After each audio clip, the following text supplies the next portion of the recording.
Hello, Mooncrafters. Welcome. This is Craft of Moon. I'm Ryan Hunt, and I'm back with another episode in this Maduro astrological analysis of the capture and how the charts line up, what the planets have to say about what's going on. Today, I'm going to be talking about the Russian chart relative to the capture. And if I have time, I'll talk about the China chart. If not, we'll do the China chart in an upcoming episode. I have several different charts still to go that I'm working on analyzing, and there's a lot in them. The stars are really speaking out, so stay tuned here, and we're going to dive right into it.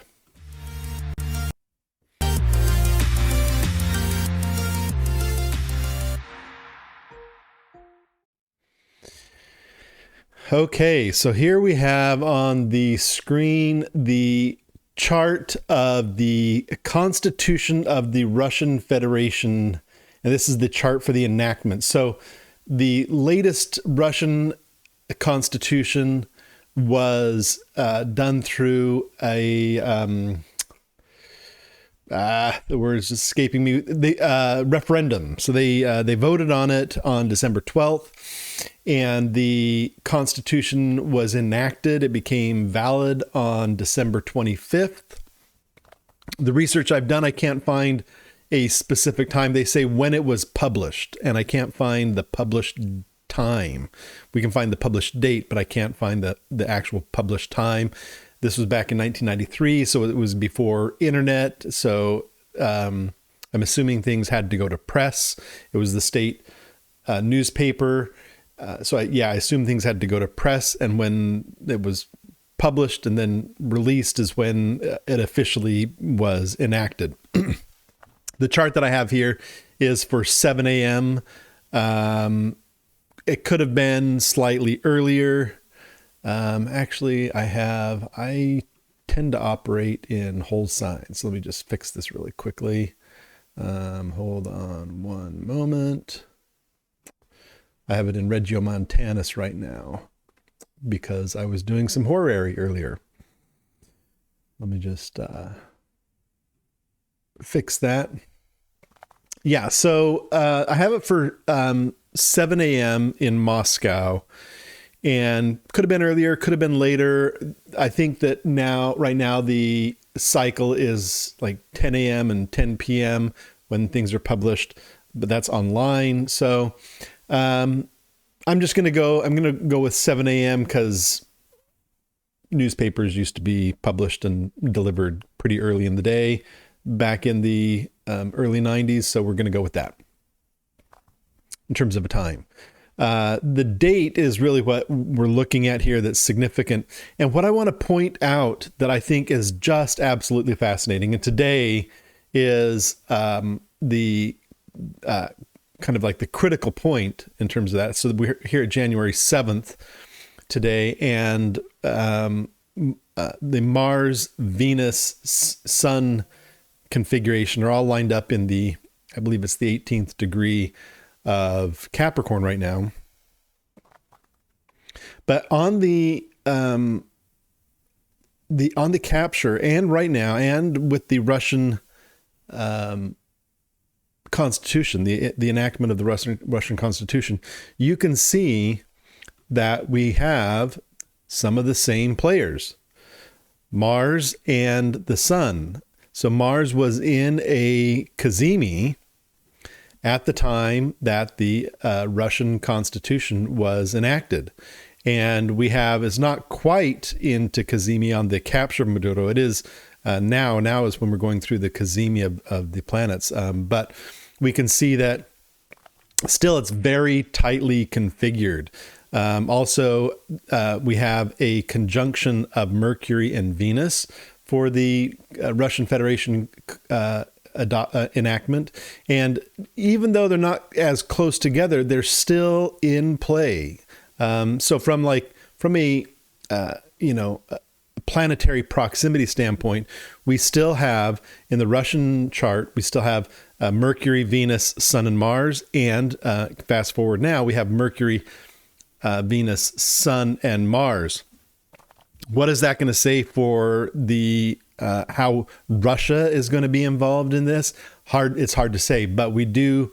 What's interesting is if we have this time, and again, it's the actual timing of the Russian enactment is a little bit wishy-washy, but if we have this time, then the Russian chart is also a Sag rising along with the U.S. chart. So the U.S. and Russia both have Capricorn in the second house.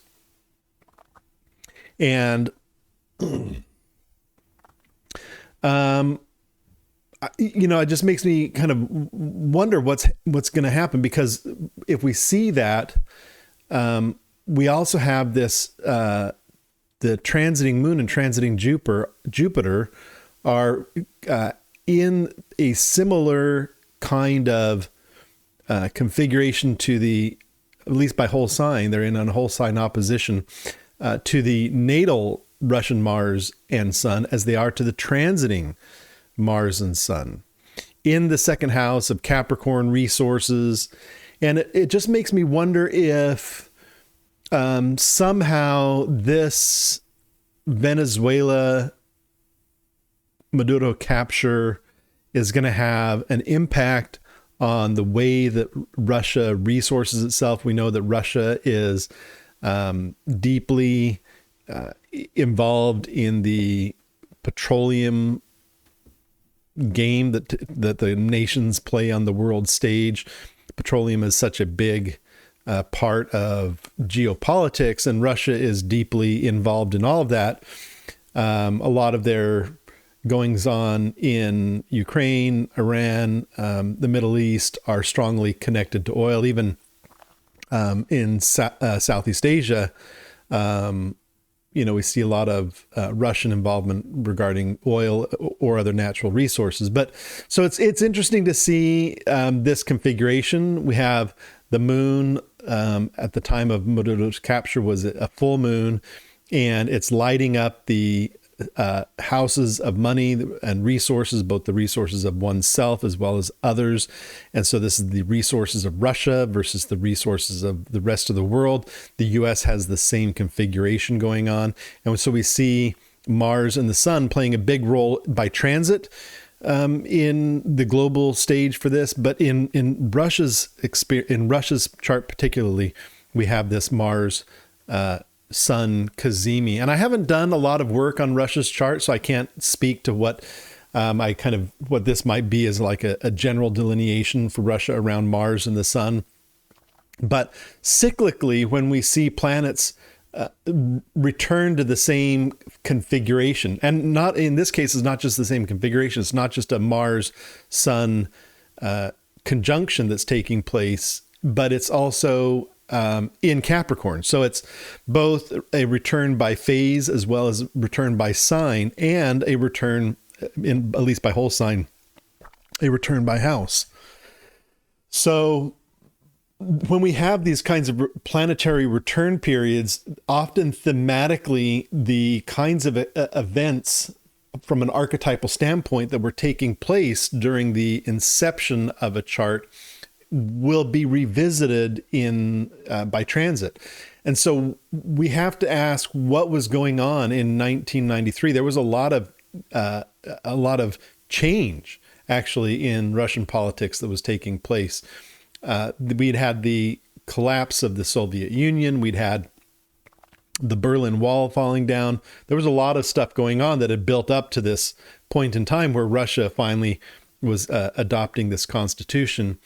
And even though we may not see that level of change, we don't see it happening right now, this return may instigate some kind of acceleration in the types of changes that are taking place inside Russia relative to the way that Russia handles its resources. This Maduro capture could be pretty significant on the world stage. The other thing that's interesting about it is just like the U.S., Pluto is now transiting through Russia's third house. So again, speaking to the idea of power being aggregated or transformed or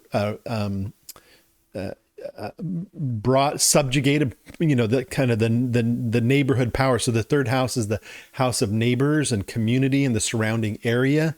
And so with the US having Pluto transiting third house and Russia transiting third house, how is this talking about the way that these nations are going to be aggregating power to themselves relative to their surrounding nations, or exerting influence over the surrounding nations for the next 15 to 20 years? So this is going to be something to watch.